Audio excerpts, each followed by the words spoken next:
এটা কি দেখালাম, আজকাল প্রায় এগুলো পাওয়াই যায় না আমাদের শহরের দিকে।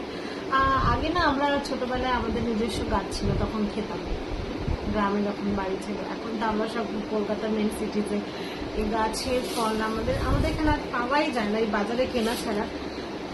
এত ফ্রিতে খেতাম গাছ থেকে পেরে পেরে, কোনো দামই সেরকম বুঝতাম না। আর এখন 100 গ্রাম কিনতে গেলে 30 টাকা, 100 গ্রাম 30 টাকা পাই।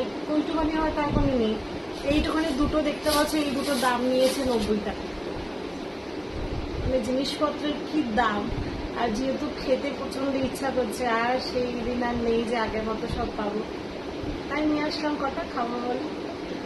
তোমরা বলো তোমাদের ওখানে এই ফলটাকে কি নাম বলে? আমাদের বাঙালিরা আমরা এটাকে বলি আশফল। অনেকের ভাষায় অনেক অন্য নাম হয়ে থাকে। প্লিজ বলো তোমাদের ওখানে কি নাম বলে, আর কে কোন শহর থেকে আমাকে মেসেজ করছো বা দেখতে পাচ্ছ সেটা বলো। বাই।